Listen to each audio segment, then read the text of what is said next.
My name is Morten Bonde, and I'm from Denmark, in Europe, Northern Europe, Scandinavia, and I have retinitis pigmentosa.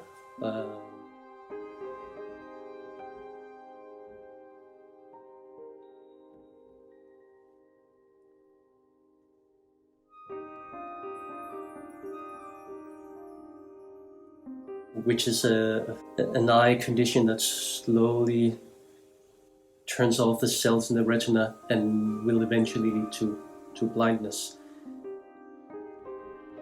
And my background is I have been working for the Lego Group for 13 years as a senior art director, so creating commercials and campaigns for the awesome Lego minifigures in Lego City. I think maybe one moment that stands out is in 2002 when I was 29 years old and I was diagnosed with retinitis pigmentosa. So it was the moment when I was sitting in the doctor's office and he told me that I was going blind. So now I was told that I was going to go blind in the future and that there was no cure for this. And so this was obviously a life-changing moment. And I remember in the beginning I wasn't really affected by it physically, because it was sort of in the beginning of the deterioration of my vision. But I remember clearly that I was thinking thoughts like, what am I going to do now? What will become of me? So I actually also I remember thinking to myself, I can't do anything now. My wife and I, we were planning on having kids, and we were planning to have our first home, and I thought to myself, I can't do that. Blind people can't do that. And of course, today I think that was a ridiculous thing to think, but I was 29. And back then I was so ignorant and unprepared for what happened. So I just decided to ignore it all, and I continued life as if nothing had happened. It was really easy to pursue that strategy because I didn't really feel the difference, and because of the slow progression of the sight loss, I just slowly also adapted to becoming blind in my life, and of course this was unconscious. So the way I managed my work, for instance, was I think I was always inventing new ways to do things. For instance, being on a film set, in a dark film set, and when you have RP, you sort of lose the ability to see in dark environments, and being in a dark studio set, that was really a challenge, but I kind of figured out a way to do it anyway, I think. And that was in everything in life. I gradually changed the way that I was doing things. I slowly started to isolate myself from my surroundings, from my friends, and I started to say no to things I used to say yes to.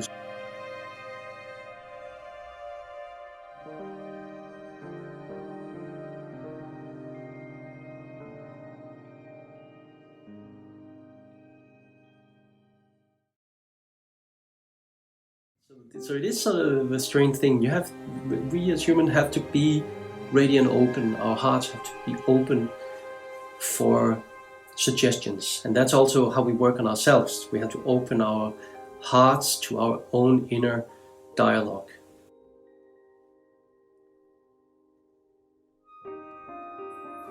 Especially these times we live in now with Instagram and Facebook and TikTok and all that, where we look up to people who do awesome things. They have lives too, with problems too, and I think the most important thing when you look at people you aspire to is not to compare yourself in a way where you think I have to live up to that. That's not the important thing. The important thing is to honor where you are on your path right now. I am here. I'm moving towards something. I think the most important thing is to realize that I'm actually moving towards something. I have a direction. I know what I aspire to, and I'm moving in that direction. And then always accepting that I am where I am now. I am who I am now, and that's fine. That's okay. There's so many different factors, and people are simply unique, and the human experience is unique as well. But I think there's a distinction between being born blind and becoming blind later in life. It's of course it's important not to generalize, but I imagine that if one is born blind, that person would probably learn through childhood to navigate the world without sight, compared to a person who loses sight later in life, having learned to navigate the world with their vision. I think it's probably going to be harder to accept and adapt to becoming blind. In my life, I was gradually experiencing losing my eyesight, so I didn't really feel it like a big thing from one day to the other. But I had this moment in my life where I felt that I had to do something. I couldn't live on autopilot. I couldn't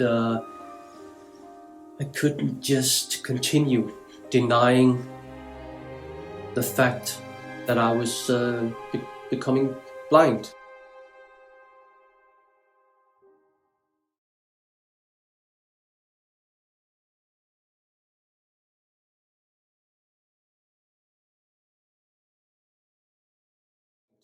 And for years, I just tried to push the fact ahead of me that I was becoming blind, and living in denial.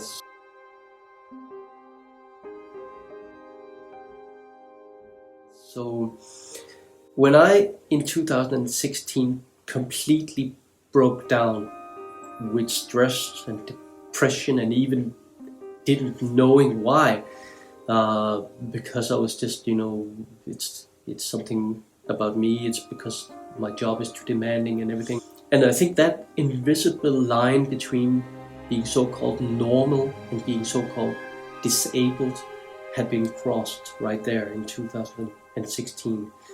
And amid that crisis, I had a life-changing experience at the local job center. And I shared this story with you before, but I was sitting among case workers and people from the Danish Association of the Blind, and we were discussing how my future work life and my life in general should be organized now that I was legally blind.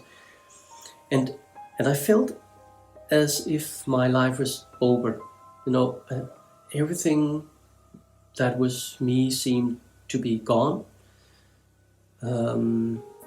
I couldn't recognize myself. I felt I was a victim, but there in that office, suddenly I had this moment of total inner silence.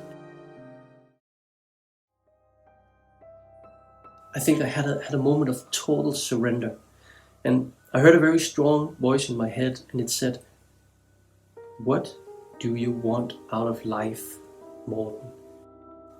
And it was kind of a rebirth. It was as if I let my old identity go, and I almost felt like the old identity died, and it was really a huge feeling of relief. And I remember suddenly standing up in the middle of the meeting, saying, "Sorry, this meeting is over, and I have to figure out how I want to live my life with this." So this was the moment, and it was very clear to me that was the beginning of a mindset shift.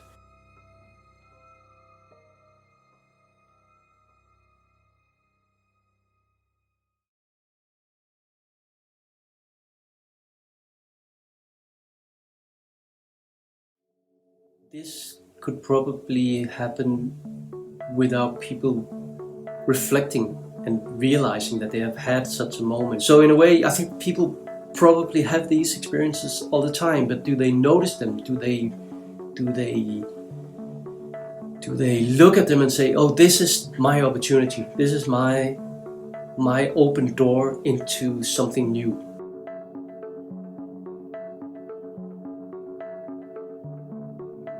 It's very difficult to tell people what to do, so I learned that lesson. And so what I do is I share my experience, I share my own story, and then I ask people always to mirror my story, reflect on it, take what they can use. I share my story, but always with a thought that it should somehow impact someone. So the story is not about me. I always say, make the story about you. So when I share my story, make it about you. So what I can say about my story is that I had this moment of clarity. I suddenly saw that I needed to change my perspective on losing my sight. I was always seeing the negative sides. It was natural, because that's what we do to survive. We brace ourselves for impact in a way. So I said to myself, I have to figure out a way to teach myself to change my perspective. Gradually, I realized that it wasn't really my blindness that was my biggest problem. And that is strange to say. People would say, but of course it is. No, it wasn't. It was my thoughts about it that was my problem. So I knew I had to work on that. So what I realized was I couldn't change the fact that I was going blind. Right? That's given. Right now at this stage where we're in, hopefully someone will figure it out. But right now I have to accept that there is no cure for retinitis pigmentosa. And I remember a quote from Viktor Frankl, and he had this quote, and it says, when we are no longer able to change a situation, we are challenged to change ourselves. So that was the beginning. I started experimenting with the ability not to get emotionally detached. It's okay to be angry and sad here. Let's go through that, and then let's see if we can be with it, be in it, and then it slowly just disappears by itself. So still every day practicing this, and I'm ending up in black holes, in deep pits, in sadness, in all the things that is natural to be in when you are losing your eyesight, but I'm just not being beaten by it anymore.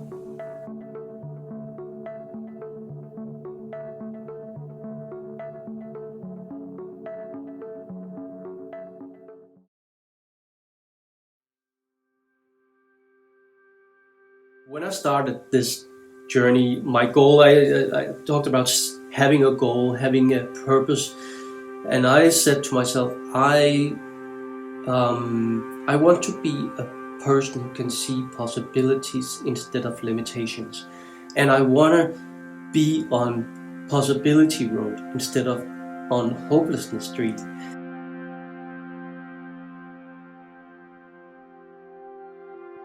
So I imagined in my vision, in my inner vision, I'm a creative. I see things vividly in my mind, and I saw that there was a road sign, and it said Possibility Road, and it is in that direction. And then we have Hopelessness Street, and it's in the other direction. I said, if I just get on Possibility Road, and then everything is good, I'm on Possibility Road. I think if you have that idea, you will be frustrated, you will be depressed, you will be feeling that you are not, accomplishing what it is that you set out to do. So what I slowly learned, and this is actually going to be quite spiritual, because I realized that Hopelessness Street and Possibility Road, they are just next to each other, like There is just one thin line that separates those two. And I realized, having an idea, living in the illusion that you only have one side, is going to create unbalance. You can't have light without darkness. You can't have good without bad. So if you imagine you have a pendulum and it swings from one side to the other, what you can actually do is that you can very quickly notice that you are on Hopelessness Street. And instead of saying, I don't want to be here, you say, I'm here. This experience is going to help me appreciate Possibility Road even more when I go there. And when I go to Possibility Road, I remind myself, this is the natural flow of life is that we are going to move from Hopelessness Street to Possibility Road. And it's going to be how life is. So the quicker we can get in a balanced position between those two, so not living on the hormones and endorphins and dopamine of the good moment, I live for the good moment, and instead of that, simply be as much in the moment, in the present moment as possible, because then the pendulum will be more like something you witness. Say, it's swinging. That's how life is, and it's beautiful. It's beautiful to be in a dark place because now I really sense and feel that being in the brightness is really a place I want to. I want to be there, but I can't avoid being in the darkness also.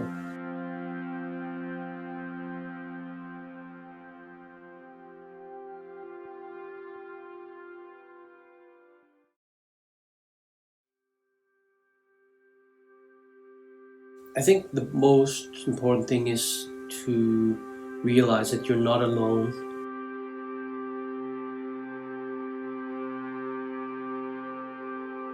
I think it can feel very lonely. I'm speaking from experience. People, especially because people around you, when you are diagnosed with a condition like retinitis pigmentosa, and this is my diagnosis, so your family and your friends and colleagues, they're not able to understand. They are looking at you, and you look exactly the same as you've always been looking. You just know now I have retinitis pigmentosa, so nothing has really changed in how you appear. But what has changed is that inside of the person there's chaos, and externally you are still you. So that is very, very lonely. So I think it's very important to remember that to grieve, to give yourself the time to adjust to this new life situation without trying to neglect it. We want to be brave, we want to be perceived as brave, but I think we need to allow ourselves to feel the grief and to be sad about it. And then I think it's important that the quicker you are able to discuss and share how you actually feel, how this is impacting your inner life, the more it won't grow to be a huge monster inside of you. So for me, I created a huge thunderstorm in front of me that was always sort of an arm's length away from me, and that is not healthy. But again, that was the journey that I needed to have. So it's a paradox here, because I think the healthy thing is to be around people, and that you can do that today in communities like, for instance, the Blind Canvas Project. You can engage here. You can meet people who are in the same situation. You don't have to explain all the time your difficulties. People will understand it and be able to be with that, and knowing that there will be light at the end of the tunnel, and that, as an old expression, this too shall pass is an old saying, and this too shall pass. Not that I will be able to see like I did, but I will somehow adapt to it, and by not pushing it in front of you, but looking at it, look it in the eye, confront it, challenge it, be in it. I think that's and then reach out to people. Seek people who can give you advice, who can help you when you need it. The pendulum, it swings for everyone. So I think the most important thing is to just, and it's easier said than done, and it's such a cliche, like being in the moment. It's like, oh, come on, it's like, not that BS again, like, but I think there is a reason why it's a cliche. It's because it's been repeated for millennia, and I can from experience say that the way that I perceived reality changed when I was able to change my inner dialogue. So in the moment, change the not again voice to let's see what this will bring us. That is simply what you have to do, and it sounds too easy. Now that can't solve my problems. Nobody can solve your problems. You can only be in the moment and be conscious about how you enter the next moment. That's it.